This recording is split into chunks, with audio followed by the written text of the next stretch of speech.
നമസ്കാരം. പ്രധാന വാർത്തകൾ. പെരിയ ഇരട്ടക്കൊലക്കേസിൽ 10 പ്രതികൾക്ക് ഇരട്ട ജീവപര്യന്തം. മുൻ MLA KV കുഞ്ഞിരാമൻ അടക്കം 4 പേർക്ക് 5 വർഷം തടവ്. പ്രതികൾ പിഴയും അടയ്ക്കണം. ശിക്ഷ വിധിച്ചത് കൊച്ചി CBI പ്രത്യേക കോടതി.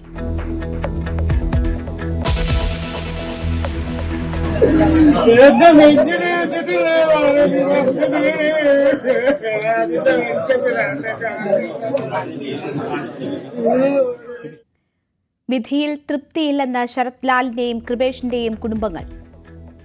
നഷ്ടപ്പെട്ടവർക്കേ അതിന്റെ വേദന മനസ്സിലാവൂ. അപ്പോ ഈ ഒരു ശിക്ഷയോടെ ഞങ്ങൾ വിചാരിച്ചത് ഇനി ആർക്കും ഈ ഒരു അവസ്ഥ വരരുതെന്നാണ്. പക്ഷേ ഇരട്ട ജീവപര്യന്തം ഞങ്ങൾ തൃപ്തരല്ല. വധശിക്ഷയാണ് പ്രതീക്ഷിച്ചതെന്ന് കൃപേഷിന്റെ ബന്ധുക്കൾ. ഞങ്ങള് പ്രതീക്ഷിച്ച പരമാവധി ശിക്ഷ കിട്ടിയിട്ടില്ല. വധശിക്ഷ 1 മുതൽ 8 വരെയുള്ള പ്രതികൾക്ക് വധശിക്ഷ കിട്ടും തന്നെയാണ് പ്രതീക്ഷിച്ചിരുന്നത്. സ്മൃതി മണ്ഡപത്തിൽ വൈകാരിക നിമിഷങ്ങൾ.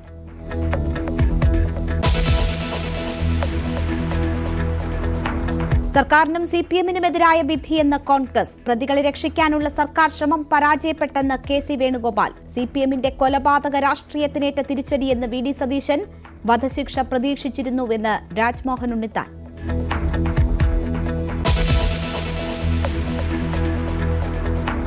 പുകവലിയെ ന്യായീകരിച്ചും എക്സൈസ് ഉദ്യോഗസ്ഥരെ വിമർശിച്ചും മന്ത്രി സജി ചെറിയാൻ. പുകവലിക്കുന്നത് മഹാ അപരാധമോ എന്ന് മന്ത്രി. ജയിൽവാസത്തിനിടെ താൻ പുകവലിച്ചിരുന്നുവെന്നും സജി ചെറിയാൻ. പരാമർശങ്ങൾ പ്രതിഭയുടെ മകനെതിരെ കേസെടുത്തത്.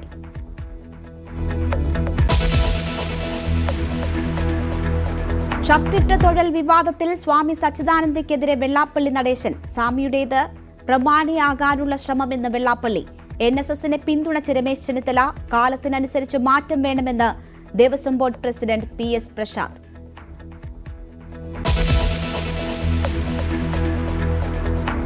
NTയുടെ ഓർമ്മകളിൽ മമ്മൂട്ടി സിത്താരയിൽ.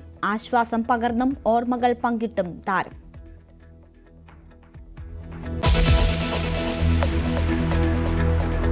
കൗമാര കലോത്സവത്തിനൊരുങ്ങിയ അനന്തപുരി. സ്വർണ്ണക്കപ്പ് വൈകിട്ട് വേദിയിൽ. ഒരുക്കങ്ങൾ പൂർണ്ണം.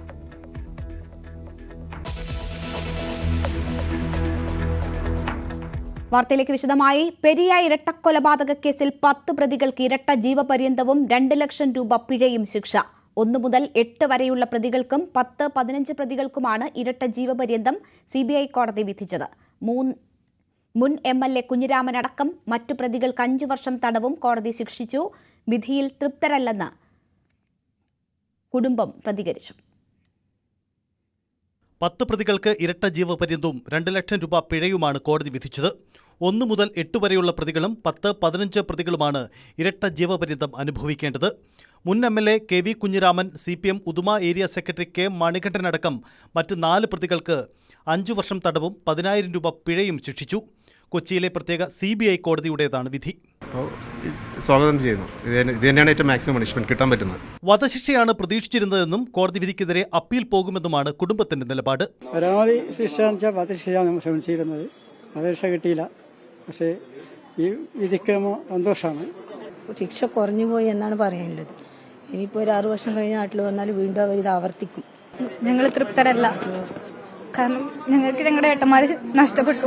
അപ്പോൾ 8 വരെ ഉള്ള പ്രതികൾക്കെങ്കിലും വധശിക്ഷ ഞങ്ങൾ പ്രതീക്ഷിച്ചായിരുന്നു. പക്ഷെ ഇരട്ട ജീവപര്യന്തം ഞങ്ങളുടെ നഷ്ടം അവിടെ നഷ്ടം മാത്രമായിരിക്കുകയാണ്. ഇപ്പോഴും നഷ്ടപ്പെട്ടവർക്കേ അതിന്റെ വേദന മനസ്സിലാവൂ. കേസിൽ ഉൾപ്പെട്ടിരുന്ന 24 പ്രതികളിൽ 10 പേരെ കുറ്റക്കാരല്ലെന്ന് കണ്ട് കോടതി നേരത്തെ വെറുതെ വിട്ടിരുന്നു. രാവിലെ വിധി പറയുന്നതിന് തൊട്ടുമുമ്പ് കേസ് അപൂർവങ്ങളിൽ അപൂർവമായി പരിഗണിക്കരുതെന്ന് പ്രതിഭാഗം കോടതിയിൽ ആവശ്യപ്പെട്ടിരുന്നു. 13 പേർ കൊല്ലപ്പെട്ട ഡൽഹി സ്ഫോടനക്കേസിൽ പോലും ജീവപര്യന്തമാണ് വിധിച്ചതെന്നായിരുന്നു പ്രതിഭാഗത്തിന്റെ വാദം. കോടതി വിധിക്കെതിരെ പ്രതിഭാഗവും അപ്പീൽ പോകും. അപ് ടു 3 years ആണെങ്കിൽ ഇവിടുന്ന് തന്നെ ജാമ്യം ലഭിക്കുമായിരുന്നു. 5 വർഷമായതുകൊണ്ട് അപ്പീൽ സമർപ്പിച്ച ശേഷം സെന്റൻസ് സസ്പെൻഡ് ചെയ്ത് ജാമ്യത്തിൽ ഇറങ്ങുന്നത്. വൈകാതെ നടപടിയിലേക്ക് പോകും. ശരത് ലാലിന്റെയും കൃപേഷിന്റെയും കുടുംബാംഗങ്ങൾ എത്തിയിരുന്നു. കോൺഗ്രസ് പ്രവർത്തകരും കോടതി വളപ്പിൽ തടിച്ചുകൂടി. ന്യൂസ് 18 കൊച്ചി. പൊട്ടിക്കരഞ്ഞുകൊണ്ടാണ് ശരത് ലാലിന്റെയും കൃപേഷിന്റെയും കുടുംബാംഗങ്ങൾ വിധി കേട്ടത്. ഇരുവരുടെയും ബന്ധുക്കളെയും കോൺഗ്രസ് പ്രവർത്തകരെയും കൊണ്ടു നിറഞ്ഞ കല്യാട്ടെ സ്മൃതി മണ്ഡപം വൈകാരിക രംഗങ്ങൾക്കാണ് സാക്ഷ്യം വഹിച്ചത്.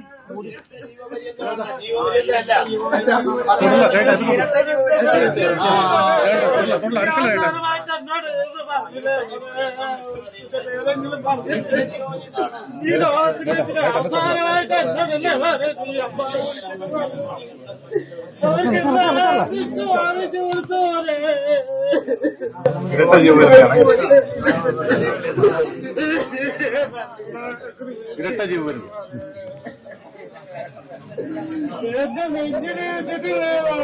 പതിനാല് പ്രതികൾക്കും വധശിക്ഷ കിട്ടുമെന്നാണ് ഞങ്ങളെ പ്രതീക്ഷ ഉണ്ടായത്. ഇപ്പോൾ വധശിക്ഷ കോടതി വെച്ചില്ല. അതുകൊണ്ട് ജീവബന്ധനം വന്ന് ഇരട്ട ജീവബന്ധനം കിട്ടിയെങ്കിൽ പിന്നെയും നമുക്കൊരു ഗുണമുണ്ടായിരുന്നു. ഇത് ജീവബന്ധനം വെച്ചാൽ ഈ പ്രതികളൊക്കെ കുറ്റം ചെയ്തതാണ്. ഇവരൊക്കെ വധശിക്ഷ കൊടുക്കണമെന്നാണ് ഞങ്ങൾ കോടതിയോട് ബഹുമാനപ്പെട്ട കോടതിയോട് ആവർത്തിച്ചുണ്ടായത്. അത് കിട്ടിയില്ല. ഈ ജീവബന്ധനം വെച്ചാൽ ചെറിയ ശിക്ഷയായിപ്പോയി. ഇരട്ട ജീവബന്ധനം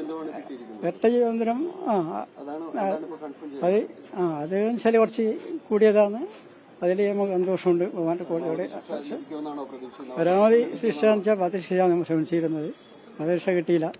പക്ഷേ ഈ വിധിക്ക് നമ്മൾ സന്തോഷമാണ്.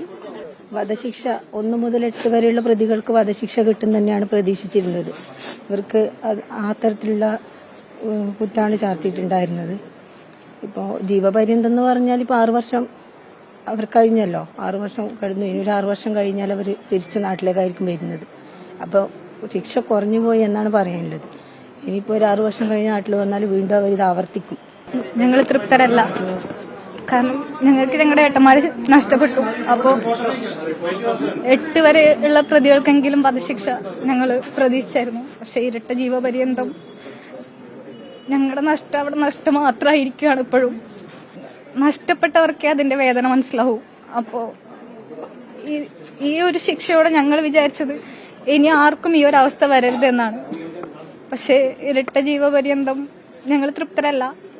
ഞങ്ങളുടെ പാർട്ടിയോടും പ്രോസിക്യൂട്ടറോട് ആലോചിച്ച് മുന്നോട്ട് എന്താ ചെയ്യേണ്ടതെന്ന് ഞങ്ങൾ തീരുമാനിക്കും. അതേസമയം കേസിലെ കോടതി വിധി സ്വാഗതാർഹമെന്ന UDF, CPMന്റെ കൊലപാതക രാഷ്ട്രീയത്തിനേറ്റ തിരിച്ചടിയെന്നാണ് നേതാക്കളുടെ പ്രതികരണം. അപ്പീൽ നടപടികൾ നിയമവിദഗ്ധരുമായും കുടുംബവുമായും ആലോചിച്ച് തീരുമാനിക്കും. CBI രാഷ്ട്രീയ ലക്ഷ്യത്തോടെ പ്രവർത്തിച്ചെന്ന നിലപാടിൽ ഉറച്ചു നിൽക്കുകയാണ് LDF. മേൽക്കോടതിയെ സമീപിക്കുമെന്നാണ് നേതാക്കളുടെ പ്രതികരണം. CPMന്റെ കൊലപാതക രാഷ്ട്രീയത്തിന് ഏറ്റ കനത്ത തിരിച്ചടിയാണ്. അപ്പോൾ പാർട്ടിക്ക് പങ്കില്ല എന്നുള്ള സ്ഥിരം പല്ലവിക്ക് യാതൊരു അർത്ഥവുമില്ല എന്ന് കേരളത്തിലെ ജനങ്ങൾക്ക് ഒരു പ്രാവശ്യം കൂടി ബോധ്യമായിരിക്കും. എല്ലാ മാർഗങ്ങളും ഉപയോഗിച്ച് പ്രതികളെ സംരക്ഷിക്കാൻ വേണ്ടി സർക്കാർ നടത്തിയിട്ടുള്ള ശ്രമങ്ങൾ പൂർണ്ണമായും പരാജയപ്പെട്ട നിമിഷം. ഇത് അവസാനത്തെ വാക്കല്ലല്ലോ. തീർച്ചയായും മറ്റ് ഉയർന്ന കോടതിയുമായി ബന്ധപ്പെട്ട് ഈ കാര്യങ്ങളൊക്കെ ബോധ്യപ്പെടുത്താനുള്ള ശ്രമം രാഷ്ട്രീയമായ ലക്ഷ്യത്തോടെ CPIMനെ ഈ കേസിൻ്റെ ഭാഗമാക്കാൻ ശ്രമിച്ച നിലപാടിനെ ഫലപ്രദമായി ശക്തിയായിട്ട് ഞങ്ങൾ കൈകാര്യം ചെയ്യുന്ന നില സ്വീകരിക്കും. മറ്റേത് കേസിനേക്കാളേറെ വളരെ പ്രാധാന്യം വർദ്ധിക്കുന്ന ഒരു ജഡ്ജ്മെന്റ് ആയിട്ടാണ് ഞാനത് ഫീൽ ചെയ്യുന്നത്. ഞാൻ ഈ ഇരട്ട ആദ്യത്തെ സംഭവമല്ലേ. ഒരിക്കൽ കൂടി കമ്മ്യൂണിസ്റ്റ് മാർക്സിസ്റ്റ് പാർട്ടി ആയുധത്തിന് രാഷ്ട്രീയമായിട്ട് പോകുന്ന കാര്യം തെളിയിച്ചിരിക്കുകയാണ്. ഇത്രത്തോളം കാര്യങ്ങൾ എത്തിയത് തന്നെ CBI കോടതിയിലേക്ക് കാര്യങ്ങൾ എത്തിച്ചു എന്നൊരൊറ്റ കാരണമുണ്ട്. അല്ലെങ്കിൽ സംസ്ഥാനത്തെ നമ്മുടെ ഈ അന്വേഷണ വിഭാഗം ക്രൈംബ്രാഞ്ച് ഈ കേസ് അന്വേഷിച്ചിരുന്നെങ്കിൽ ആ കേസ് മറ്റ് പല കേസുകൾ പോലെ തേച്ചു മായ്ച്ചപ്പെടുമായിരുന്നു. ഞങ്ങൾ വധശിക്ഷയാണ് പ്രതീക്ഷിച്ചത്. അത്ര വലിയ കുറ്റമാണ് അവർ ചെയ്തത്. പക്ഷേ ഇരട്ട ജീവപര്യന്തം കൊടുത്തു. ആ ഇരട്ട ജീവപര്യന്തം കൊടുത്ത കാര്യത്തിൽ ഞങ്ങൾക്ക് തൃപ്തിയുണ്ട്. നിയമത്തിനുമ്പിൽ ഇനി നമുക്ക് സമീപിക്കാനുള്ള സന്ദർഭമുണ്ടല്ലോ. അപ്പോൾ അത് അതിന്റെ ഭാഗമായിട്ട് നമുക്ക് പരിശോധിക്കാൻ കഴിയും. ഇരട്ട ജീവപര്യന്തം പരമാവധി ആളുകൾക്ക് ലഭിക്കേണ്ടിയിരുന്ന ഒരു കൃത്യമാണ് അവരവിടെ നടത്തിയത്. ഉത്തരവാദികളായ ആളുകൾക്ക് കിട്ടേണ്ടുന്ന ഒരു പരമാവധി ശിക്ഷ കിട്ടിയെന്നുള്ളൊരു അഭിപ്രായം വ്യക്തിപരമായി പറയുവാൻ കഴിയുന്നില്ല. പുകവലിയെ ന്യായീകരിച്ചും എക്സൈസ് ഉദ്യോഗസ്ഥർക്കെതിരെയും മന്ത്രി സജി ചെറിയാൻ. കൂടിയിരുന്ന് പുകവലിച്ചതിന്റെ പേരിൽ കുട്ടികൾക്കെതിരെ ജാമ്യമില്ലാത്ത വകുപ്പ് ചുമത്തി. പുകവലിക്കുന്നത് മഹാ അപരാധമാണോ എന്ന് മന്ത്രി ചോദിക്കുന്നു. ജയിലിൽ കിടന്നപ്പോൾ താനും പുകവലിക്കുമായിരുന്നു. ദിവസവും ഒരു കെട്ട് ബീഡി വലിക്കുന്ന ആളായിരുന്നു MT വാസുദേവൻ നായർ. പ്രതിഭ MLAയുടെ മകനും കൂട്ടുകാർക്കുമെതിരെ ജാമ്യമില്ലാത്ത വകുപ്പിൽ കേസെടുത്ത എക്സൈസ് വകുപ്പിന്റെ നടപടിക്കെതിരെയായിരുന്നു മന്ത്രി സജി ചെറിയാന്റെ പ്രതികരണം. കുട്ടികൾ കൂട്ടുകൂടത്തില്ലേ, ഒരു വർത്തമാനം പറഞ്ഞു, ആരാണ്ട് വന്ന് പിടിച്ചു. ആ കുട്ടി എന്തെങ്കിലും മോശപ്പെട്ട കാര്യം ചെയ്തെന്നൊന്നും ഒരു കേസിലുമില്ല. ആ എഫ്ഐആർ ഒക്കെ ഞാൻ വായിച്ചു. അതില് പുക വലിച്ചു. ഞാനും പുക വലിക്കുന്നതിനാട്ടാ വല്ലപ്പോഴും റിസൾട്ട് പേടിയെന്ന് പറയുന്നു. പണ്ട് ജയിലിൽ കിടന്ന് പഠിച്ചതാണ്. MD വാസു എന്നാലും വീഡിയോ വലിക്കുമായിരുന്നു. കെട്ടുകണക്കിന് വേണ്ടി വലിക്കുന്ന സമയം അടുത്ത സമയം വലിക്കും. നമുക്ക് അങ്ങനെ ചെറുക്കാൻ ശീലമാണ്. പുക വലിച്ച് എഫ്ഐആറിൽ എഴുതി. ആയിക്കോട്ടെ, അതിന് ജാമ്യമില്ലാത്ത വകുപ്പ് നേടുന്നു. നമ്മുടെ കുഞ്ഞുങ്ങളല്ല, അവരാരെങ്കിലും ഒന്ന് വർത്താനം പറഞ്ഞ അവിടെ ഇരുന്നു. നമ്മളാരും പിന്നെ കുഞ്ഞുങ്ങളല്ല അതിൽ ഇങ്ങോട്ട് വന്നത്. ഈ ഇരിക്കുന്നവരല്ല ഓരോരുത്തരും അവർ കാണിച്ച പണിയെ കൂട്ടി വെച്ചാൽ എത്ര പുത്തം എഴുതാൻ പറ്റും? എന്തെല്ലാം കൊച്ചു കുട്ടികളല്ലേ, അവർ കമ്പനി അടിക്കും, വർത്താനം പറഞ്ഞ് ചിലപ്പം ഒരു പുക വലിച്ച അതിനെന്താ വലിച്ചത് ശരിയാണെന്നല്ല, ചെയ്തിട്ടുണ്ടെങ്കിൽ തെറ്റ്, അത് വേറെ ഉപേക്ഷിക്കാം. വലിയൊരു മഹാപരാധമാണ്. പ്രതിഭാകരയുടെ മോൻ ഇങ്ങനെ ഒരു കാര്യത്തിൽ കൂട്ടി നിന്നു. അതിന് പ്രതിഭാകരി എന്ത് പറഞ്ഞു? ഒരു സ്ത്രീയല്ലേ, നീ ആ പരിഗണന കൊടുക്കണ്ടേ? ഷർട്ട് വിവാദത്തിൽ ശിവഗിരി മഠം പ്രസിഡന്റ് സ്വാമി സച്ചിദാനന്ദയ്ക്കെതിരെ SNDP യോഗം ജനറൽ സെക്രട്ടറി വെള്ളാപ്പള്ളി നടേശൻ. സ്വാമി സച്ചിദാനന്ദ യോഗത്തിൽ പ്രമാണിയാകാൻ പറഞ്ഞതാണെന്നും അതിൽ കാര്യമില്ലെന്നുമായിരുന്നു വെള്ളാപ്പള്ളിയുടെ പ്രതികരണം. ശിവഗിരി മഠവും NSSും തമ്മിൽ തർക്കമുണ്ടായാൽ സ്വാഭാവികമായും മഠത്തിന്റെ പക്ഷം നിൽക്കേണ്ടയാളാണ് SNDP യൂണിയൻ ജനറൽ സെക്രട്ടറി. എന്നാൽ ശിവഗിരി മഠം പ്രസിഡന്റ് സ്വാമി സച്ചിദാനന്ദയെ പൂർണ്ണമായും തള്ളിക്കളയുന്നതായിരുന്നു വെള്ളാപ്പള്ളിയുടെ പ്രതികരണം. പ്രത്യേകിച്ച് ഇതൊരു പുതിയ അഭിപ്രായമൊന്നുമല്ല. സച്ചിദാനന്ദ സ്വാമി പറഞ്ഞു, പുള്ളി ആ യോഗത്തിൽ ഒരു പ്രഖ്യാപനം പ്രമാണിയാകാനായിട്ട് ചെയ്തെന്ന് പറഞ്ഞിട്ടുണ്ട്. അതിനകത്ത് വലിയ കാര്യമുള്ള കാര്യമൊന്നുമില്ല. സ്വാമി സച്ചിദാനന്ദയെ അയാളെന്ന് G. സുകുമാരൻ നായർ വിശേഷിപ്പിച്ച അടക്കമുള്ള വിഷയങ്ങളിലും പ്രതികരിക്കാൻ വെള്ളാപ്പള്ളി തയ്യാറായില്ല. അങ്ങോട്ടും ഇങ്ങോട്ടും പറഞ്ഞു, അതോടെ പ്രശ്നം അവസാനിച്ചു എന്ന മട്ടിലായിരുന്നു വെള്ളാപ്പള്ളിയുടെ പ്രതികരണം. SNDPക്ക് ഒന്നും തോന്നിട്ടില്ല. മണക്കാരെന്ന് പറഞ്ഞ് അതിന് മറുപടി സുകുമാരൻ നായർ പറഞ്ഞു, അതിന് മറുപടി മഠവും പറഞ്ഞു. SNDPയെ സംബന്ധിച്ചിടത്തോളം അതൊരു പ്രശ്നമില്ല, അതിനൊരു അഭിപ്രായം പറയേണ്ട കാര്യമില്ല. ഈ വിഷയത്തെ സംബന്ധിച്ചിടത്തോളം എത്രയോ കൊല്ലങ്ങൾക്ക് മുമ്പ് SNDP തീരുമാനം എടുത്തിട്ടുണ്ട്. ഒരു മൊത്തം വാർത്തയല്ല, അത് ഞങ്ങളുടെ അമ്പലങ്ങളിലാണ്. BJPയും CPMും നേർക്കുനേർ നിൽക്കുന്ന ശ്രീനാരായണ ഗുരുവുമായി ബന്ധപ്പെട്ട സനാതന ധർമ്മ വിവാദത്തിലും സമർത്ഥമായി ഒഴിഞ്ഞു മാറുകയായിരുന്നു വെള്ളാപ്പള്ളി. എനിക്ക് അത് ഈ സനാതനം ഞാൻ അത്രയും പഠിച്ചിട്ടുണ്ടോ? ഞാൻ പണ്ഡിതല്ല, കൊണ്ട് ആവശ്യമില്ലാത്ത ചോദ്യം എന്നോട് ചോദിക്കുന്നു. സനാതനം എന്ന് പറഞ്ഞാൽ അങ്ങാടി വരുന്ന ഒച്ച വരുന്നതാണെന്ന് അറിയാൻ പാടില്ലാത്ത എന്നോട് അതിനെപ്പറ്റി വലിയ ഗഹനമായ പാണ്ഡിത്യമുള്ള ആളുകളായിട്ട് ചർച്ച ചെയ്യും. ഈ പാവം പിടിച്ച സമുദായത്തിൻ്റെ നേതാവിനോട് ചോദിച്ചു ഒരു കാര്യം, അത് പണ്ഡിതന്മാരുമായിട്ട് ചർച്ച ചെയ്യും. വെള്ളാപ്പള്ളിയുടെ നിലപാടിൽ ശിവഗിരി മഠത്തിന്റെ ഭാഗത്തുനിന്ന് മറുപടി ഉണ്ടാകുമോ എന്നതാണ് ഇനി അറിയേണ്ടത്. News desk, news 18. ഷർട്ട് വിവാദത്തിൽ NSS നിലപാടിനെ പിന്തുണച്ച് രമേശ് ചെന്നിത്തലയും K. മുരളീധരനും. ശിവഗിരി മഠം NSS തർക്കത്തിൽ ഇരുവിഭാഗത്തെയും പരാമർശിക്കാതെയായിരുന്നു ഇരുവരുടെയും പ്രതികരണം. എന്നാൽ ചില ക്ഷേത്രങ്ങളിൽ കയറാൻ ഉടുപൂരണമെന്ന നിബന്ധനയിൽ കാലാനുസൃതമായ പരിഷ്കാരം വേണമെന്നായിരുന്നു Thiruvithamkoor Devaswom board president PS പ്രശാന്തിന്റെ പ്രതികരണം. കാരണം ഇത് ഓരോ ക്ഷേത്രത്തിനും ഓരോ രീതിയിലുള്ള സമ്പ്രദായങ്ങളാണ് കേരളത്തിലുള്ളത്. ശബരിമലയിൽ എല്ലാവർക്കും കയറാം, ഷർട്ട് മുണ്ടിവിടാം. അതേസമയം ഗുരുവായൂർ അങ്ങനെ പറ്റില്ല, പത്മനാഭസ്വാമി ക്ഷേത്രത്തിൽ പറ്റില്ല. അത് തീരുമാനിക്കേണ്ടത് അതുമായി ബന്ധപ്പെട്ട തന്ത്രിമാരും മറ്റുള്ളവരും ചേർന്നാണ് തീരുമാനിക്കേണ്ടത്. അപ്പോൾ ഓരോ ക്ഷേത്രത്തിനും ഓരോ രീതിയാണ് കേരളത്തിലുള്ളത്. അപ്പോൾ അത് കണക്കിലെടുത്തുകൊണ്ട് വേണം തീരുമാനമെടുക്കാൻ.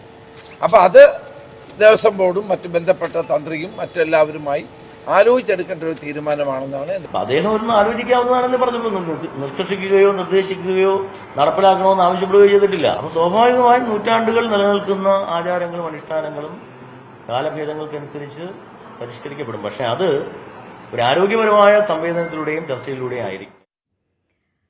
രമേശ് ചെന്നിത്തല NSSന്റെ പുത്രൻ എന്ന സുകുമാരൻ നായർ പറഞ്ഞത് കടന്നുപോയെന്ന് SNDP യോഗം ജനറൽ സെക്രട്ടറി വെള്ളാപ്പള്ളി നടേശൻ. പുത്രൻ അച്ഛന് വേണ്ടി മാത്രമല്ലേ പ്രവർത്തിക്കൂ എന്നായിരുന്നു വെള്ളാപ്പള്ളിയുടെ പ്രതികരണം. കൊല്ലം പുറത്തു നിർത്തി, ഇപ്പൊ അദ്ദേഹത്തെ വിളിച്ച് അകത്തൊരു അസരയിരുത്തി. മാത്രമല്ല NSSന്റെ പുത്രനാണെന്നല്ലേ പറഞ്ഞത്, കടന്നുപോയെന്ന് എനിക്ക് തോന്നിയില്ലേ. NSSന്റെ പുത്രനായി കഴിഞ്ഞാൽ പിന്നെ രാഷ്ട്രീയത്തിൽ കയറിയത് അങ്ങനെ NSSന്റെ പുത്രനായിട്ടല്ലേ പ്രവർത്തിക്കുള്ളൂ. അച്ഛന് വേണ്ടിയല്ലേ മാമപ്രവർത്തിക്കുന്നു. കടന്നുപോയി. തലസ്ഥാനത്തിന് ഇനി ഉത്സവ നാളുകൾ.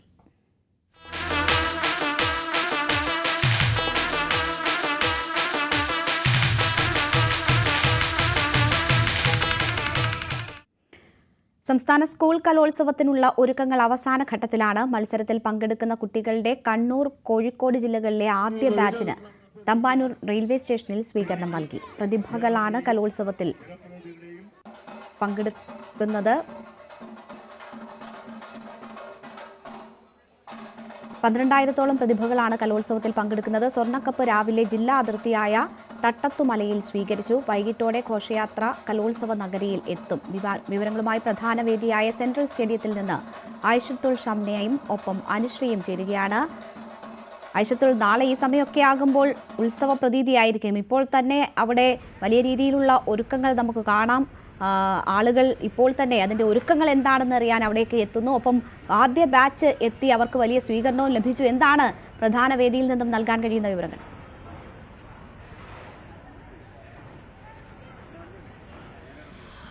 തീർച്ചയായും വലിയ ആവേശത്തിലാണ് തലസ്ഥാന നഗരി ഇപ്പോൾ ഉള്ളത്. അല്പസമയം മുമ്പാണ് ഈ നമ്മുടെ സ്വർണ്ണക്കപ്പ് എത്തിക്കഴിഞ്ഞു. ഇനി ഏതാനും നിമിഷങ്ങൾക്കകം പ്രധാന വേദിയായ നിളയിലെത്തും. വലിയ ആവേശത്തിലാണ് ഇവിടെ ചുറ്റും ഇപ്പോൾ ഈ ആഘോഷങ്ങളും അതുപോലെ ഈ അവസാനഘട്ട ഒരുക്കങ്ങളൊക്കെ കാണാൻ വേണ്ടിയിട്ട് ഇവിടുന്ന് പ്രദേശത്തുള്ളവരൊക്കെ എത്തിക്കഴിഞ്ഞു. ഒപ്പം തന്നെ എടുത്തു പറയേണ്ട ഒരു കാര്യം, ഈ കണ്ണൂരിൽ നിന്ന് കോഴിക്കോട് നിന്ന് എത്തിയ ആദ്യ ബാച്ചിന് കിട്ടിയ ഒരു സ്വീകരണം, അത് എടുത്തു പറയേണ്ട ഒരു കാര്യമാണ്. കാരണം പിള്ളേർ വരെ ഭയങ്കര എക്സൈറ്റഡ് ആയി. അവർ പ്രതീക്ഷിക്കാത്ത തരത്തിൽ അത്രയും ഗംഭീരമായിട്ടുള്ള ഒരു സ്വീകരണമായിരുന്നു അവർക്ക് കൊടുത്തിരുന്നത്. അതുകൊണ്ട് തന്നെ ആ തുടക്കം മുതൽ അതിഗംഭീരമായാണ് ഈ എന്താ പറയാ ഒരുക്കങ്ങളും മറ്റു കാര്യങ്ങളൊക്കെ നടക്കുന്നത്. നമ്മളിപ്പോൾ ഉള്ളത് പ്രധാന വേദിയായ നിളയിലാണ്. ഇവിടെയാണ് നാളെ ഔദ്യോഗിക ഉദ്ഘാടനമൊക്കെ. നാളെ 10 മണിയോടുകൂടി തന്നെ പതാക ഉയർത്തലുണ്ടാകും. ഒപ്പം തന്നെ മുഖ്യമന്ത്രി ഉദ്ഘാടനം നിർവഹിക്കും. അങ്ങനെ ഗംഭീരമായ മത്സരങ്ങളോട് കൂടിയാണ് തുടങ്ങുന്നത്. എന്റെ കൂടെ അനുശ്രീ ഉണ്ട്, ഒപ്പം ഹരികൃഷ്ണനുണ്ട്. ഇപ്പോൾ ഈ അല്പസമയത്തിനകം നമ്മൾ വെയിറ്റിംഗ് ആണ്. ആ സ്വർണ്ണക്കപ്പ് ഈ പ്രധാന വേദിയിലെത്താനുള്ള ആ ഒരു വെയിറ്റിംഗിലാണ്. അപ്പൊ നമുക്ക് ബാക്കി വിശേഷങ്ങളും കാര്യങ്ങളൊക്കെ അറിയണം. എന്റെ കൂടെ അനുശ്രീ ഉണ്ട്. അനുശ്രീ, എങ്ങനെയുണ്ട് ഉത്സവം? മൊത്തത്തിലൊരു വൈബ് സെറ്റപ്പാണ് ഇവിടെ. അപ്പോ നമ്മളിത് അവസാനം നമ്മളെപ്പോഴും വെയിറ്റിംഗ് ആണ്. ആ സ്വർണ്ണക്കപ്പ് ഇങ്ങോട്ട് അതെ, അതിനുള്ള എല്ലാരും ഇവിടെ എല്ലാരും അതിനുള്ള ഒരു വെയിറ്റിംഗിലാണ്. സ്വർണ്ണക്കപ്പ് എപ്പോ എത്തും, അതാണ് എല്ലാവർക്കും അറിയേണ്ടത്. അതെ, തീർച്ചയായും നമുക്ക് ആ ഒരു ക്വസ്റ്റ്യൻ മാത്രമാണ് ഇവിടെ എത്തിക്കൊണ്ടിരുന്നത്. ഇപ്പൊ ഈ പ്രദേശത്തുള്ളവരൊക്കെ ഇങ്ങനെ ഓരോരുത്തരായിട്ട് എത്തിക്കൊണ്ടിരിക്കുകയാണ്. സ്വർണ്ണക്കപ്പ് കാണണം. ഇനി ഇത് ഏത് ജില്ല കൊണ്ടുപോകുന്നുള്ളതാണ് എല്ലാവരും ഉച്ചു നോക്കുന്ന കാര്യം. സ്വീകരണം അതെ. അപ്പം ഈ ട്രെയിൻ ഇറങ്ങുന്നവരും ട്രെയിൻ കയറാൻ പോകുന്നവരൊക്കെ അത് കണ്ട് ഞെട്ടി ആവേശത്തിലായി. എന്താ നാളെ തൊട്ട് ഇവിടെ ഏതായാലും അടിച്ചു പൊളിയായിരിക്കും എന്നുള്ളതിൽ ഒരു സംശയമില്ല. ഹരി നമ്മുടെ കൂടെ ചേരുന്നുണ്ട്.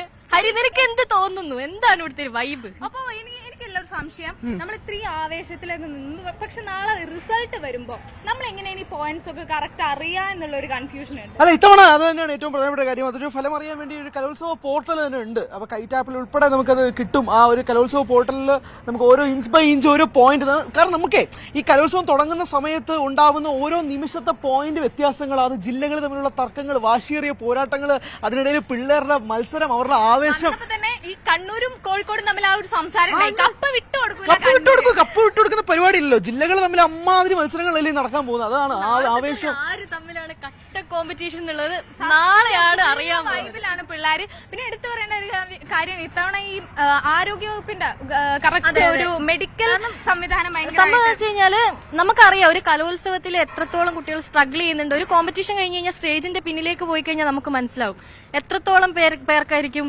അപകടം സംഭവിച്ചിട്ടുണ്ടാവുക. അതിൽ നമുക്ക് ആരോഗ്യവകുപ്പിന്റെ ഒരു ഇടപെടൽ അത്യാവശ്യമാണ്. അതിനുവേണ്ട എല്ലാ സജ്ജീകരണങ്ങളും ഒരുക്കിയിട്ടുണ്ടെന്നാണ് മന്ത്രി വീണ ജോർജ് അറിയിച്ചിട്ടുള്ളത്. രാവിലെ തൊട്ട് മേക്കപ്പ് ചെയ്ത് നിൽക്കായിരുന്നു. അവർക്ക് അതിന്റെ ഒരു ക്ഷീണം അവർ അറിയുന്നേ ഇല്ല. രാവിലെ മുതൽ മേക്കപ്പും ചെയ്ത് എത്ര നേരം വേണമെങ്കിലും ഫുഡ് പോലും കഴിക്കാണ്ടൊക്കെ പലരും ഇങ്ങനെ വെയിറ്റ് ചെയ്ത് കഥകൾ നമ്മൾ കേൾക്കാറുണ്ട് അതിനെപ്പറ്റി. നാളെ അറിയാം നമുക്ക് എത്ര പേരെങ്ങനെ വെയിറ്റ് ചെയ്തിരിക്കേണ്ടി വരും, എത്ര പേരുടെ കഥകൾ നമ്മൾ കേൾക്കേണ്ടി വരും. എല്ലാവരും ഊർജ്ജസ്വലരായിരിക്കും, എന്തൊക്കെയാണ്. പക്ഷെ അതോടൊപ്പം തന്നെ നാളെയാണ് തുടങ്ങുന്നത്. പക്ഷെ ആവേശം ഇവിടെ ഇന്നും ഉണ്ട്. കാരണം ഈ പരിപാടി തുടങ്ങുന്നതിന് മുമ്പ് തന്നെ ഈ സ്റ്റേജ് ഡെക്കറേഷൻ ഒക്കെ കാണാൻ വേണ്ടിയിട്ട് തന്നെ ഇവിടെ കസേരയിലെ ആളുകൾ നിൽപ്പുണ്ട്. ഇവിടെ എങ്ങനെയാണ് ഇതിന്റെ ഇത് നടക്കുന്നത്, ഇത് എങ്ങനെയാണ് ഇതിന്റെ സ്റ്റേജ് ഡെക്കറേഷൻസ് നടക്കുന്നത്, അല്ലെങ്കിൽ എങ്ങനെയായിരിക്കാം ഇത് സീറ്റ് ചെയ്യുന്നത് ഉൾപ്പെടെയുള്ള കാര്യങ്ങൾ അറിയാൻ വേണ്ടിയിട്ടുള്ള ആളുകൾ തിങ്ങി നിൽക്കും. തീർച്ചയായും. ഒപ്പം നേരത്തെ ഇവിടെ ഈ ഉദ്ഘാടന മത്സരം, അതിന്റെ ഓപ്പണിംഗ് ഡാൻസിന്റെ കുട്ടികളുടെ പ്രാക്ടീസ് ഉണ്ടായിരുന്നു. കുറച്ച് മുൻപ്. അപ്പൊ അത് കാണാനൊക്കെ വേണ്ടി നിരവധി പേര്, ഒപ്പം തന്നെ ആ അനൗൺസ്മെന്റ് പ്രാക്ടീസ് ഉണ്ടായിരുന്നു. സ്റ്റേജിന്റെ വേദികളുടെ മുന്നിൽ എത്തിക്കഴിഞ്ഞു എല്ലാവരും വെയിറ്റിംഗ് ആണ്. പ്രത്യേകിച്ച് ഈ ടാഗോറിന്റെ അവിടെ, അതുപോലെ ഈ പ്രധാന വേദിയിലൊക്കെ ഈ സ്റ്റേജ് ഡെക്കോർ ചെയ്തിരിക്കുന്നത്, അതുപോലെ അതിന്റെ പെയിന്റിങ്സ് നമുക്ക് പുറത്ത് നമ്മൾ കണ്ടില്ലേ ഒരു പെയിന്റിങ്സ് ഒക്കെ. അപ്പൊ അതിന്റെ ഡെക്കറേഷൻസും ബാക്കി കാര്യങ്ങളൊക്കെ കാണാൻ വേണ്ടിയിട്ടുള്ള ഒരു ആൾക്കാരുടെ ഒരു തിരക്ക്, ആവേശം. എനിക്ക് തോന്നി എല്ലാ കലോത്സവവും ഇങ്ങനെ തന്നെയാണ്, എപ്പോഴും വൈബായി, എപ്പോഴും കളർഫുൾ ആയി. അല്ല, മാത്രമല്ല തലസ്ഥാനത്ത് 9 വർഷങ്ങൾക്ക് ശേഷമാണ് കലോത്സവം വരുന്നത്. അനന്തപുരിയുടെ മണ്ണിലേക്ക് 9 വർഷങ്ങൾക്ക് ശേഷം കലോത്സവം വരുന്നു. 2016 ശേഷം വീണ്ടും വരുമ്പോൾ അത് അത്രയധികം ആവേശത്തിൽ കൊണ്ടാടുക എന്നുള്ളതാണ്. അതുകൊണ്ടാണ് സ്വർണ്ണക്കപ്പ് വരുമ്പോൾ പോലും അത്രയധികം ആവേശം ഉണ്ട്. അതോടൊപ്പം തന്നെ ഏറ്റവും പ്രധാനപ്പെട്ട കാര്യം, ട്രാഫിക് പോലീസിന് കൃത്യമായുള്ള നിർദ്ദേശങ്ങളുണ്ട്. പല റോഡുകളും ബ്ലോക്കാണ്. അതെല്ലാവരും 5 മുതൽ 7 മണി വരെ അങ്ങനെ ഒരു ഗതാഗത നിയന്ത്രണവും നിലനിൽക്കുന്നുണ്ട്. അതും കൂടി ഈ ഒരു അവസരത്തിൽ പറയണമല്ലോ. തീർച്ചയായും. ഇനിയിപ്പോ എന്തായാലും സ്വർണ്ണക്കപ്പ് ഇവിടെ എത്താറായതാണ് നമ്മുടെ അപ്ഡേഷൻ. എത്താറായിരിക്കുകയാണ്. ഇനി ഈ തിരക്ക്, ഇപ്പൊ ഇവിടെ ഉള്ള ഒരു തിരക്കുണ്ട്, ആൾക്കാർ വന്നുകൊണ്ടിരിക്കുന്ന, അത് ഇരട്ടിയാവേ ഉള്ളൂ ഇനി തിരക്ക്. ആൾക്കാർ വന്നുകൊണ്ടിരിക്കുകയാണ്. പുറത്തുനിന്നാണെങ്കിൽ തന്നെ ഇപ്പൊ വണ്ടിയൊക്കെ ചെറുതായിട്ടൊന്ന് ബ്ലോക്കായി തുടങ്ങി. നിനക്ക് എന്താ തോന്നുന്നു, ഇത്തവണ ആര് കപ്പടിക്കും?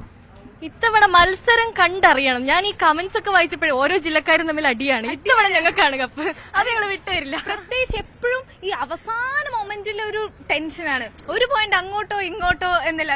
അല്ല, അത് എപ്പോഴും ഉള്ളതാണല്ലോ ഷംന. ഇപ്പൊ നമുക്ക് എല്ലായ്പ്പോഴും ഓരോ ദിവസം കഴിയുമ്പോൾ തോറും ഉണ്ടാവുന്ന പോയിന്റ് നിലയിലെ വ്യത്യാസങ്ങൾ, മാറ്റങ്ങൾ, ഇതൊക്കെ തന്നെയാണ് കലോത്സവത്തിലൊരു ആവേശം മാറുന്നത്. മാത്രമല്ല 15,000-ഓളം കുട്ടികൾ, അവരെന്തോരം സ്വപ്നങ്ങൾ ഓരോരുത്തരും കണ്ടിട്ട് ഇങ്ങോട്ട് വരുന്നതാണ്. അവരുടെ ജീവിതത്തിലെ തന്നെ ഏറ്റവും പ്രധാനപ്പെട്ട ഒരു നിമിഷമായി മാറുന്നു. അതിനോടൊപ്പം തന്നെ ആവേശം അലയടിക്കുന്നു. ഓരോരുത്തരും സ്കൂൾ തമ്മിൽ മത്സരം നടക്കുന്നു. ഏറ്റവും കൂടുതൽ പോയിന്റ് നേടുന്ന സ്കൂൾ ഏതാണ്, അത് ഏത് ജില്ലയിലാണ്, ഇതെല്ലാം 4-ാം തീയതി മുതൽ നാളെ തൊട്ട് 8-ാം തീയതി വരെയുള്ള ഓരോ മണിക്കൂറും തമ്മിലുള്ള മാറ്റങ്ങളുണ്ടല്ലോ.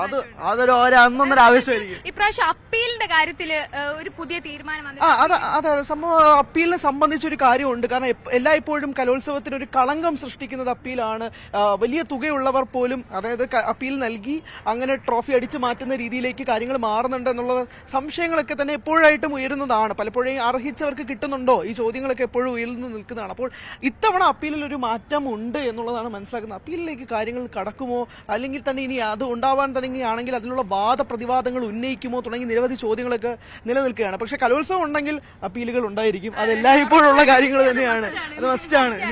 പിന്നെ ഈ പറഞ്ഞ പോലെ ഫസ്റ്റ് കിട്ടുന്നതോ അവരുടെ ഗ്രേഡോ ഒന്നും അല്ല, അതിനപ്പുറത്തോട്ട് അവർക്ക് കിട്ടുന്ന ഒരു കയ്യടി ആയിക്കോട്ടെ. ഇപ്പൊ നമ്മുടെ സാറ്റിസ്ഫാക്ഷൻ, ഇത്രയും ജനങ്ങളുടെ മുമ്പിൽ പെർഫോം ചെയ്യാൻ പറ്റാതെ 24ഓളം വേദികൾ, 25ഓളം വേദികള്, ഇത്രയും 15,000-ഓളം കുട്ടികളുടെ ഇടയിൽ ഒരാളാവാൻ പറ്റുക എന്ന് പറയുന്നത് അവരുടെ ഒരു സന്തോഷമാണ്. ആ ഒരു പ്രത്യേകിച്ച് ഈ മത്സരാർത്ഥികൾ എന്ന് പറഞ്ഞാൽ മാസങ്ങളോളം എഫേർട്ട് ഇട്ട് ഇത് ഫസ്റ്റ് ഞങ്ങൾക്കാണ് എന്ന് കരുതി വരുന്നവരായിരിക്കും എല്ലാ ടീംസും. അപ്പൊ അവരുടെ ഒരു എക്സൈറ്റ്മെന്റും എന്താ പറയാ, ഞാനൊക്കെ അനുഭവിച്ചിട്ടുണ്ട്. ഈ മത്സരങ്ങൾക്കൊക്കെ പോകുമ്പോ ഫസ്റ്റ് എനിക്ക് തന്നെ അല്ലെങ്കിൽ ഞങ്ങളുടെ ടീമിന് തന്നെ പ്രതീക്ഷിച്ചായിരിക്കും നമ്മൾ പോവാ. ആ ഒരു എനർജിയോടെ ആയിരിക്കും നമ്മൾ കേറുക. ഫുൾ എപ്പോഴും അങ്ങനെയാണ്. ഹരിക്ക് ഇതുപോലെ എന്തെങ്കിലും കലോത്സവ ഓർമ്മകൾ ഒക്കെ ഉണ്ടോ രണ്ടുപേർക്കും? ഞാൻ സബ് ജില്ലയിൽ ഒരു മിമിക്രി പങ്കെടുത്തിട്ടുണ്ട്. SN കോളേജ് കൊല്ലത്തിലായിരുന്നു മത്സരം നടന്നത്. മിമിക്രി കോമ്പറ്റീഷനിലായിരുന്നു. ഒന്നും പ്രൈസൊന്നും കിട്ടിയില്ല. പോയി മത്സരിച്ചിട്ട് വന്നിട്ടുണ്ട്. മത്സരിച്ചിട്ട് വന്നിട്ടുണ്ട്. അതാണ് എന്റെ ഓർമ്മ. അനുശ്രീക്ക് എങ്ങനെ ഈ കലോത്സവത്തിനെ കുറിച്ച് ഓർക്കുമ്പോ നമ്മുടെ എന്തെങ്കിലും? അതെ, ഞാനും മത്സരിക്കാൻ പോയിട്ടുണ്ട്. മത്സരിക്കാൻ പോകാൻ എനിക്ക് ഈ സ്റ്റേജ് കയറുന്നതിന് മുമ്പുണ്ടല്ലോ, ശരിക്കും നമുക്ക് ഈ അടിവേറ്റ് തരും തീ കയറുന്നൊക്കെ പറയില്ലേ, അതുപോലെ ഒരു ടെൻഷൻ ആയിരിക്കും. സ്റ്റേജ് കയറി കഴിഞ്ഞാൽ ആ ഒരു ടെൻഷനൊന്നും ഉണ്ടാവില്ല. പിന്നെ ഈ വേദികളിൽ ഇരിക്കുന്ന ആൾക്കാരൊക്കെ കണ്ടു കഴിയുമ്പോൾ നമ്മുടെ ടെൻഷനൊക്കെ പോകും. പിന്നെ നമ്മൾ ഫുൾ ആ പ്രോഗ്രാമിലേക്ക് നമ്മളങ്ങ് ആഴ്ന്നിറങ്ങിയെന്ന് തന്നെ പറയാം. പ്രത്യേകിച്ച് ഈ മത്സരത്തിന്റെ മാത്രല്ല, അത് കഴിഞ്ഞിട്ടില്ല ഇവിടെ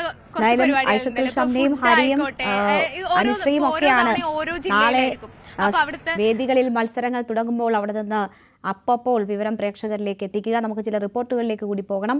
സംസ്ഥാന സ്കൂൾ കലോത്സവത്തിന്റെ പാചകപ്പുര ഉണർന്നു. പുത്തരിക്കണ്ടം മൈതാനത്തെ പാചകപ്പുരയിൽ ആഘോഷമായി പാലുകാച്ചൽ ചടങ്ങ് നടന്നു. ഒരു ഗൃഹനാഥന്റെ ഉത്തരവാദിത്വത്തോടെ food committee chairman Kadakampally Surendran MLA നേരത്തെ എത്തി. 10:30 വിദ്യാഭ്യാസ മന്ത്രിയും വന്നു. ആദ്യം വാചകം, അത് കഴിഞ്ഞ് പാചകം. സ്വാഗത പ്രസംഗവും അധ്യക്ഷ പ്രസംഗവും ഉദ്ഘാടന പ്രസംഗവും കഴിഞ്ഞ് പാലുകാച്ചൽ.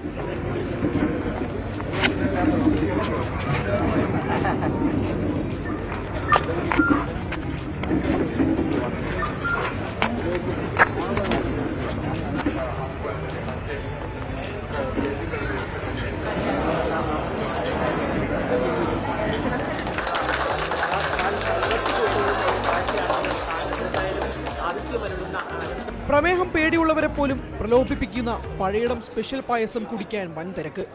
ചക്കപ്പഴവും ഗോതമ്പും ഒന്നിച്ച പായസത്തിന്റെ അതിമധുരത്തിൽ ഷുഗറിനോട് വരെ സലാം പറഞ്ഞ് വി ശിവൻകുട്ടി. കഴിച്ച പായസത്തിന് മധുരവും അതിമധുരവുമാണ്. അതിനേക്കാൾ മധുരമായിരിക്കും ഈ വജ്രോത്സവം എന്ന് പറയുന്നത്. പഴയിടം നമ്പൂതിരി ഈ പായസം ഉണ്ടാക്കുന്നതിന്റെ ഒരു സ്പെഷ്യലിസ്റ്റാണ്. നമ്മൾ കഴിക്കുന്തോറും ധാരാളം കഴിക്കണമെന്നുള്ള ഒരു ആവേശമാണ്. പക്ഷെ നമ്മുടെ ഒരു ഡയബറ്റിക് രോഗിയായിട്ട് നമ്മുടെ സുഹൃത്തുക്കൾ സമ്മതിച്ചില്ല കഴിക്കാൻ വേണ്ടി. കുറച്ചേ കഴിച്ചുള്ളൂ. ഞാൻ പിന്നെ വരാൻ പറ്റാത്ത സാഹചര്യം ആയിപ്പോൾ എന്ത് ചെയ്യാൻ പറ്റും. എന്തായാലും നല്ല പായസമായിരുന്നു. നല്ല ഭക്ഷണം കുട്ടികൾ കൊടുക്കുന്നതിന് വേണ്ടിയുള്ള ലക്ഷ്യമാണ് വെട്ടിട്ടുള്ളത്. അത് സാക്ഷാത്കരിക്കുമെന്ന് തന്നെയാണ് പ്രതീക്ഷ. വമ്പൻ സംഘവുമായി എത്തിയ പഴയിടത്തിന് പരുമരം വിശാലമായ അടുക്കള. കലോത്സവ പാചകത്തിന്റെ സിൽവർ ജൂബിലി വർഷത്തിൽ ജൂബിലി പായസം വിളമ്പാൻ ഒരുങ്ങുകയാണ് അദ്ദേഹം. ഇന്ന് കൊടുത്തത് ഗോതമ്പ് ചക്ക കൂടെ കുടിക്കാം. ചക്കപ്പഴം വരട്ടിട്ട് ഗോതമ്പ് മിക്സ് ചെയ്തിട്ടുള്ള മന്ദിരം പറയരുത് കേട്ടോ. അതൊക്കെ ജൂബിലി പായസം കൊടുക്കാമെന്ന് പറയും. എന്താണെന്ന് തീരുമാനിച്ചിട്ടുണ്ട്. ജീവിതത്തിന്റെ ഒരു വലിയ ഭാഗം കലോത്സവത്തിന് വേണ്ടിയിട്ട് മാറ്റി വയ്ക്കപ്പെട്ടിരിക്കുന്നു. കാരണം 25 വർഷം തുടർച്ചയായിട്ട് ഒരു ഫീൽഡിൽ നിൽക്കുക എന്ന് പറയുന്നത് കുറച്ച് ബുദ്ധിമുട്ടുള്ള കാര്യമാണ്. വളരെ കൺസിസ്റ്റന്റ് ആയിട്ട് നിലനിൽക്കാൻ പറ്റുന്നുള്ള ഈശ്വരാധീനം, പിന്നെ എന്നിൽ വിശ്വാസം അർപ്പിച്ച എല്ലാ ആൾക്കാരോടുള്ള പ്രാർത്ഥനയും മാത്രമാണ്. കഴിഞ്ഞ തിരുവനന്തപുരം കലോത്സവത്തിൽ വിദ്യാർത്ഥിയും മത്സരാർത്ഥിയുമായിരുന്ന മേയർക്ക് ഇത് ഉത്തരവാദിത്വത്തിന്റെ കലോത്സവം കൂടിയാണ്. സ്വാഭാവികമായിട്ട് ഞാൻ എപ്പോഴും ഓർക്കുന്നത് അവസാനമായി തിരുവനന്തപുരത്ത് കലോത്സവം നടന്നപ്പോൾ ഞാൻ വിദ്യാർത്ഥിനിയായിരുന്നു. കലോത്സവത്തിൽ പങ്കെടുത്ത ആളാണ്. 2025 ആകുമ്പോൾ സംഘാടകരുടെ ഭാഗത്ത് നിന്ന് പങ്കെടുക്കുക. അന്ന് ഹൈസ്കൂളിൽ പഠിക്കുന്ന സമയത്തൊക്കെ ബാൻഡായിരുന്നു, കാർമൽ ബാൻഡ് മേളമായിരുന്നു. ഹയർ സെക്കൻഡറി ആയ സമയത്ത് കോട്ടൺ ഹില്ലിൽ നാടക മത്സരത്തിന്റെ ഭാഗമായിട്ടാണ് പങ്കെടുത്തത്. തീർച്ചയായിട്ടും എല്ലാം റെഡിയാണ്. ഇനി തുടങ്ങാനുള്ള കാത്തിരിപ്പ്. ഒരു കാലത്ത് തിരുവനന്തപുരത്തിന്റെ നെല്ലറയായിരുന്നു ഈ പുത്രിക്കണ്ട മൈതാനം. ഇനിയുള്ള 5 ദിനരാത്രങ്ങളിൽ പുത്രിക്കണ്ടം സാക്ഷ്യം വഹിക്കാൻ പോകുന്നത് പഴയിടം മോഹനൻ നമ്പൂതിരിയുടെ ഭക്ഷണ വിഭവങ്ങളാണ്. വിദ്യാർത്ഥികൾക്കും അധ്യാപകർക്കും ഒട്ടാകെ മനസ്സും വയറും നിറയ്ക്കുന്ന ഭക്ഷണ വിഭവങ്ങളുടെ പുതിയ രുചിക്കൂട്ടുകളുമായി പഴയിടം മോഹനൻ നമ്പൂതിരിയും സംഘവും തുടങ്ങിക്കഴിയുന്നു. 100 പേരടങ്ങുന്ന ഷിഫ്റ്റ് അടിസ്ഥാനത്തിൽ ഇവിടെ പ്രവർത്തിക്കുമ്പോൾ എങ്ങനെയായിരിക്കാം പഴയിടത്തിന്റെ പുതിയ വിഭവങ്ങളെന്ന് നോക്കിക്കാണണം. ക്യാമറമാൻ ഹരി വിതുരയോടൊപ്പം ഹരികൃഷ്ണൻ MS, ന്യൂസ് 18. ഇപ്പോൾ കിട്ടുന്നൊരു വാർത്തയിലേക്ക്. തിരുവനന്തപുരം ടെക്നോ പാർക്കിൽ തീപിടുത്തമുണ്ടായിരിക്കുന്നു. ടെക്നോ പാർക്ക് ഫേസ് 1 ടാറ്റ എലക്സിയിലാണ് തീപിടുത്തമുണ്ടായത്. വിവരങ്ങളുമായി അവിടെ നിന്ന് വി വിനോദ് ചേരുന്നു. വിനോദ്, വലിയ തീപിടുത്തമാണോ? ആളപായമോ നാശനഷ്ടങ്ങളോ റിപ്പോർട്ട് ചെയ്തിട്ടുണ്ടോ? ടാറ്റ എലക്സിയിലാണ് ഇപ്പോൾ ഈ തീപിടുത്തം ഉണ്ടായിരിക്കുന്നത്. ഇവിടെ വെൽഡിംഗ് ജോലികൾ നടക്കുകയായിരുന്നു. ഇതിനിടയിൽ സ്പാർക്ക് ഉണ്ടാകുകയും ഈ ഇലക്ട്രിക്കൽ റൂമാണ്. അവിടെ സമീപത്ത് തന്നെ പെയിന്റും ടിന്നറും സൂക്ഷിച്ചിരുന്നു. ഈ ടിന്നറിലേക്ക് തീപ്പൊരി ചിതറിയാണ് തീപിടുത്തമുണ്ടായതെന്നാണ് പ്രാഥമിക നിഗമനം. ടാറ്റ ഇത് നെയ്യാർ എന്ന ബിൽഡിംഗ് ആണ്. ഇതിലാണ് ടാറ്റ എലക്സിയുടെ ഓഫീസ് പ്രവർത്തിക്കുന്നത്. മുഴുവൻ ജീവനക്കാരെയും ഇപ്പോൾ ഒഴിപ്പിച്ചിട്ടുണ്ട്. ചാക്കയിൽ നിന്നുള്ള ഫയർ യൂണിറ്റ്, അതോടൊപ്പം തന്നെ ചെങ്കശുളയിൽ നിന്നുള്ള ഫയർ യൂണിറ്റ്, അങ്ങനെ 2 സ്റ്റേഷനുകളിൽ നിന്നുള്ള ഫയർഫോഴ്സ് സംഘം ഇവിടെ എത്തിയിട്ടുണ്ട്. തീ നിയന്ത്രണ വിധേയമാണ്. പക്ഷേ ഇപ്പോഴും കെട്ടിടത്തിൽ നിന്ന് പുക ഉയരുന്നുണ്ട്. കടുത്ത പുകയാണ് ഈ പ്രദേശമാകെ ഇപ്പോൾ നിറയുന്നത്. കെട്ടിടത്തിനുള്ളിൽ നിന്ന് പുക ഉയരുന്നുണ്ട്. ഇത് ഒഴിവാക്കുന്നതിന് വേണ്ടിയുള്ള പ്രവൃത്തികളാണ് ഇപ്പോൾ അഗ്നിശമന സേനയുടെ ഭാഗത്ത് നിന്ന് ഉണ്ടാകുന്നത്. ടെക്നോ പാർക്കിന്റെ ഫസ്റ്റ് ഫേസാണ്. പ്രധാന കെട്ടിടങ്ങൾ ഉള്ള ടെക്നോ പാർക്കിന്റെ പ്രധാന ഇടമാണ്. അവിടെയാണ് ഈ തീപിടുത്തം ഉണ്ടായത്. ഏതാണ്ട് ഒരു 20 മിനിറ്റ് മുൻപായിരുന്നു ഈ തീപിടുത്തം ഉണ്ടായത്. തൊഴിലാളികൾ ഉൾപ്പെടെയുള്ളവർ ഇതിനകത്തുണ്ടായിരുന്നു. ഈ സമയം മുകളിലത്തെ നിലയിൽ ജീവനക്കാരുണ്ടായിരുന്നു. ജീവനക്കാരെ മുഴുവൻ ഇപ്പോൾ കെട്ടിടത്തിൽ നിന്ന് ഒഴിപ്പിച്ചിട്ടുണ്ട്. രേണുക, വി വിനോദാണ് വിവരങ്ങൾ നൽകിയത്. തീ അണയ്ക്കാനുള്ള ശ്രമം നടക്കുന്നു. പുക ഉയരുന്നുണ്ട് അവിടെ നിന്ന് ഇപ്പോഴും എന്ന് വിനോദ് റിപ്പോർട്ട് ചെയ്യുന്നു. എന്തായാലും ജീവനക്കാരെയൊക്കെ ഒഴിപ്പിക്കാൻ കഴിഞ്ഞിട്ടുണ്ട്. അവിടെ പണി നടക്കുന്നതിനിടയിൽ തന്നെയാണ് ഇത്തരമൊരു സ്പാർക്ക് ഉണ്ടാവുകയും അത് തീപിടിക്കുന്ന ഒരു സാഹചര്യം ഉണ്ടാവുകയും ചെയ്തത്. നമുക്ക് ദൃശ്യങ്ങൾ തന്നെ കാണാം. ആളുകളൊക്കെ മാറി നിൽക്കുന്നത് നമുക്ക് കാണാം. അവിടെ നിന്ന് എല്ലാവരെയും ഒഴിപ്പിച്ചിട്ടുണ്ട് എന്നതാണ് വിവരം. സ്വർണം വെള്ളി നിരക്കുകൾ. കവിത ഗോൾഡ് ആൻഡ് ഡയമണ്ട്സ് ഇന്നത്തെ സ്വർണം വെള്ളി നിരക്കുകൾ നിങ്ങൾക്കായി സമർപ്പിക്കുന്നത് Kavitha gold and diamonds. Choose your special. സ്വർണം 22 ക്യാരറ്റ് ഗ്രാമിന് 7230 രൂപ, പവൻ 57,840 രൂപ. സ്വർണം 18 ക്യാരറ്റ് ഗ്രാമിന് 5995 രൂപ, പവന് 47,960 രൂപ. വെള്ളി ഗ്രാമിന് 95 രൂപ, കിലോയ്ക്ക് 95,000 രൂപ. കവിത ഗോൾഡ് ആൻഡ് ഡയമണ്ട്സ് ഇന്നത്തെ സ്വർണം വെള്ളി നിരക്കുകൾ നിങ്ങൾക്കായി സമർപ്പിക്കുന്നത് Kavita Gold and Diamonds. Choose your special. Bulletin പൂർണ്ണമാകുന്നു. നമസ്കാരം.